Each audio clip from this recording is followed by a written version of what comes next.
Welcome to Make and Decorate, a podcast for makers who love to sew, quilt, and decorate.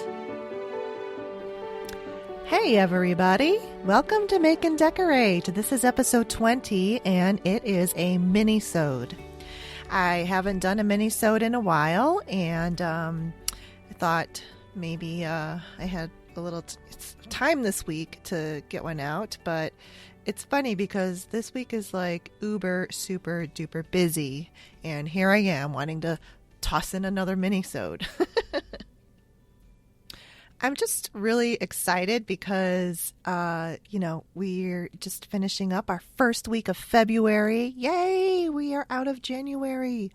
So we're out of the deep freeze, that polar vortex, and I kind of see the light at the end of the winter tunnel, although I do appreciate things about winter.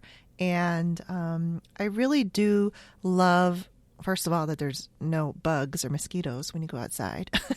But I just love the hibernation and the calm that winter kind of brings. And when it does snow, I love that blanket effect. It just like muffles all of the sounds of the world out, and it just feels really padded and insulated and quiet. So I do love that part of winter. But I am also looking forward to spring, because last year we did not get a spring. We had winter that went well into May. I mean, it was really like, a pretty cool start to even summer. So I'm looking forward. We're supposed to have an early spring, and let's hope that really happens. So on this episode, I've got a couple things to talk about, and I was so excited from last week's episode with Sarah Lawson. I got so many lovely comments from the people in the So Sweetness Facebook group, and it was so nice and gracious of Sarah to even post a link to my podcast in her group. I really super appreciate that, and I'm glad that the people who listened took the time to say they listened, and it really meant the world to me. So I really so appreciate all of you who commented. Thank you so much. And going into this week, it's weird because I don't get notifications when I do get reviews, so I just kind of sporadically check iTunes to see if I've gotten some new reviews, and I actually did get a new review, so thank you so much. And this person put an interesting comment on their review. They said that I truly enjoy your content and I appreciate the fact that you post podcasts frequently. I know this is a lot of work and I completely appreciate that you make my long commute more enjoyable. And thank you. I used to sew home deck and clothes, but now I am only a quilter. I am hoping for more and more quilting content. Well, this is perfect timing because I have got a few episodes coming up that are quilting. And I understand. It's funny because I was just thinking about that, and I want to keep it pretty balanced on this podcast with all types of sewing, but it's not going to focus entirely on just one genre or type of sewing. So quilting is very big in my sewing repertoire, I guess you could say, but and so you will definitely hear quilters on this podcast, and I'm going to talk to you a little bit today about what I've got going on with my quilting projects, but don't worry, never fear, because it's coming. I've got some cool guests, and you know some of these people, and I'm so excited for the opportunity to chat with them on my podcast, and some that you don't know, but that you would love to learn about and hear what they do. So that there's lots of great things coming up on the podcast, and I'm really excited about it. So thank you all for listening. Thank you for coming back and following and subscribing if you subscribe, and for commenting. All of that just really makes my day and really fills my soul with gratitude, and I just love it. I love connecting with other people who love to do the crafting and sewing and quilting that I love to do, because we all get each other. We're in this thing together, and we love it, and it's fun to talk about. So this week I finally sent off my quilt, that my commission quilt, to the longarm quilter, and this is a quilt that I've been working on for quite a while, since last summer, and it's a king size tulip pink butterfly quilt, and I finished the backing and got it all packed up and was sent off today. This is the first time that I'm sending it out. Like, I've usually had quilts quilted locally, where I've driven them to the place where they got quilted. So this is the first time where it's like getting shipped, like, priority mail. So I've just am a little nervous about it. I definitely, though, did everything with the tracking numbers and insurance and all that stuff to keep it safe, so that it makes it to its destination. I know people do this all the time, and I know you guys send your quilts to, the various quilt shows when your quilt is being displayed. But I don't know. I think that if you have sent your quilts off, that you kind of understand, kind of like that little pins and needles feeling, until you know that your quilt has safely arrived to the destination where it needs to be. So what I have to do in the meantime is make the binding. I'm going to get that going so that when I get the quilt back, I can just start binding it right away. And I also am making an hand-embroidered quilt label. So I don't always make hand-embroidered quilt labels, but this is just something special that I do for this particular customer. It kind of just happened by accident when I did this for her quilt for her daughter's wedding a few years back, and I thought it would make it really special. And I took an element from their wedding invitation. It was sort of like a branch with leaves, and I think olives, clusters of olives or whatever, and it was really pretty, so I hand embroidered that on there along with all the script of their wedding details. So since then she just really loves the hand embroidered quilt labels. So I've got another one to do. That is what have just gotten off and my quilt table and quilt wall and out. And I've started making the baby quilts that need to be done. I've got 3 of them.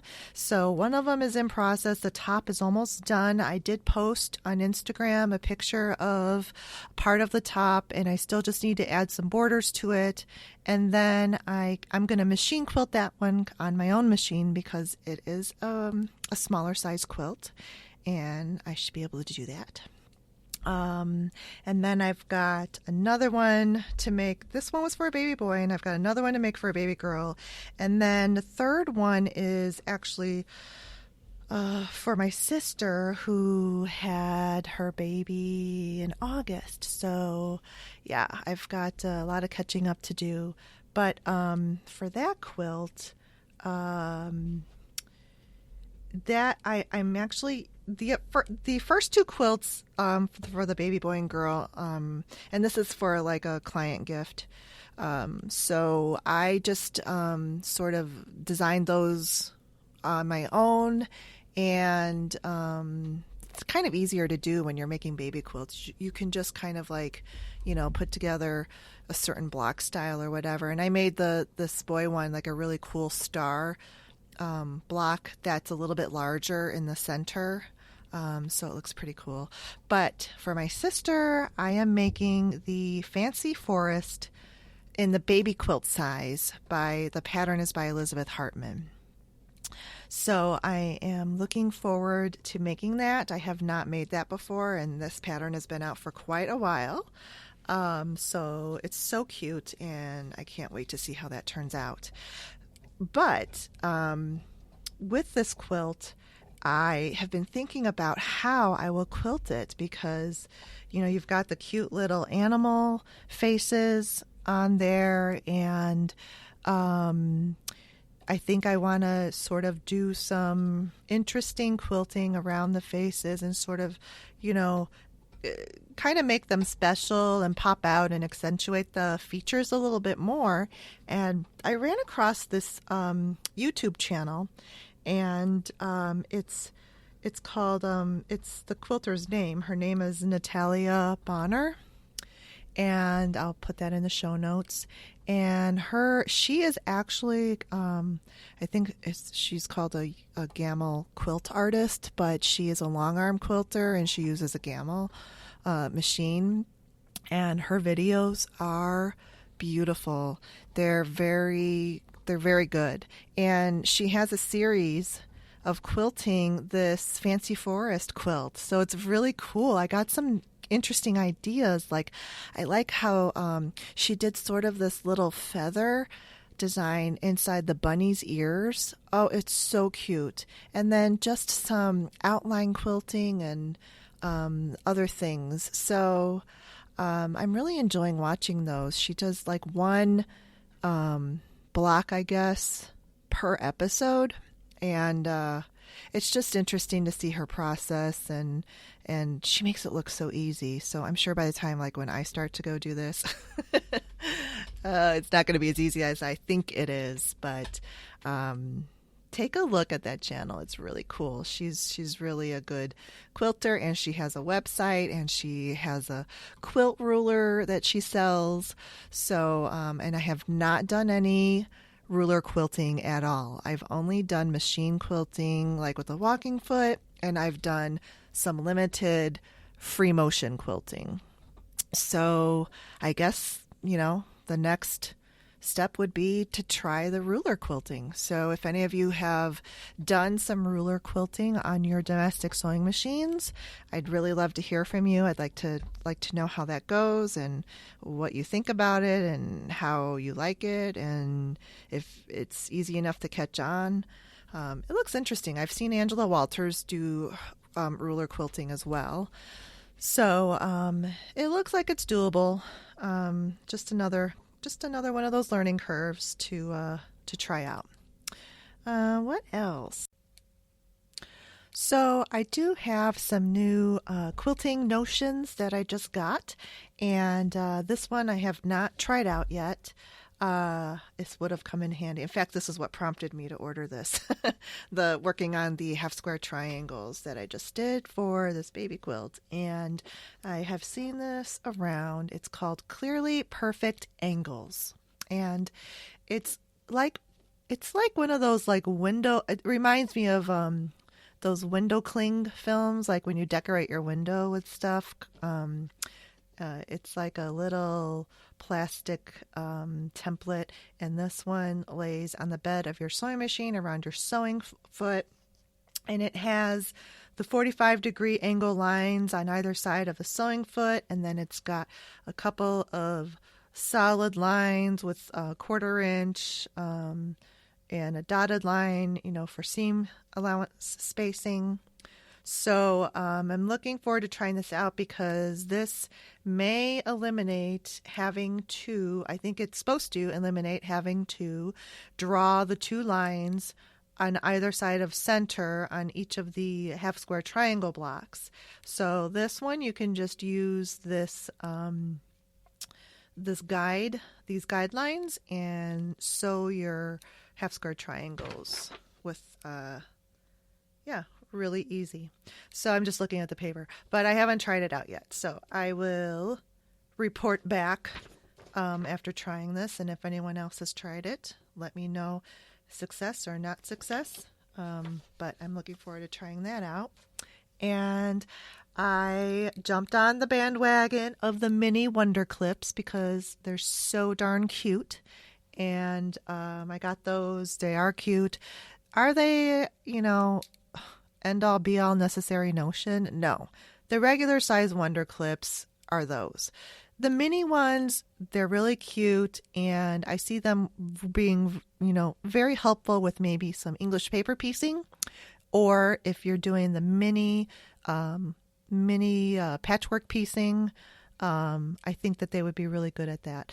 But again, I haven't really used them that often, so I'll report back on the usefulness of those as well. But they are so cute, though. And we love cute things in our sewing room because they bring us joy and happiness. At least it does for me. I also finally broke down and got some Olfa Endurance rotary blades. I have heard mostly all good things about these blades and how they're really worth the investment.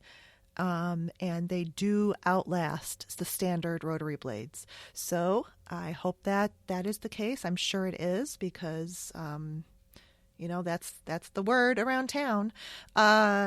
So those are, and I got one other thing. I got these, because your quilting and sewing pins, they don't last forever, just like seam rippers. They get dull over time. And I've noticed that my pins were starting to bend and kind of definitely, they're getting dull when they sort of snag your fabrics because the tips just, they're piercing through these fabrics and you use them over and over again. They do get dull. I've made a couple of pin cushions that do have the walnut shells inside of them, and they are supposedly supposed to sharpen your pins and needles that you pierce the pin cushion with. So I'm not sure if I really noticed anything yet with that, but I got these Clover marble glass head pins, and they only come 20 pins per pack, so I got 3 packs of those. But I wanted to invest in a better quality pin, and I love glass head pins too. So I have been using those all week, and they are very nice. They just glide through your fabric, and the little swirly marble heads are really pretty too. So I do like those. And so that's it with the notions. One other thing I've been working on is I've been trying out some hand embroidery on cork fabric, and I tried it without any stabilizers, and so far so good. I'm just doing a kind of like a back stitch for it's just text, and it's a one color thread. So far it's working pretty well. The hardest thing that I have found was just getting the right marking tool that would mark onto this cork without being too indelible. So I can't use a friction pen. It's black, so I really had to find white, and some of the white chalk pencils weren't really working on there, and I needed it to be more of a pencil form versus the roller chalk thing works really nicely on the cork, but I needed to be able to write onto it. So I'm sort of half doing this where I can hardly see what I've written on there. And what I found, I had like this I had this wax pencil, so that marked it a little bit where I could see, but I'm sort of kind of like flying my seat of my pants on that one, and it's partially improv, partially what I can see. So hopefully I'll get done with that this weekend. Yeah, so that's all for this week, for this mini-sode. Next week, there'll be a full-length episode, and I am so excited. My guest is going to be Frances O'Rourke Dowell. Yay! Frances, can you believe it? The Off Kilter Quilt podcast, and author, novelist, quilter. I mean, this woman is just unbelievably talented, and I had such a great conversation with her. So be looking out for that episode next Thursday on Valentine's Day. All right. Thanks so much for listening. and subscribing. And please, if you haven't done so already, rate and review the podcast. It really, really helps. And I so appreciate any and all comments that you guys take the time to make. Enjoy the upcoming weekend, and we'll talk with you next time. Bye.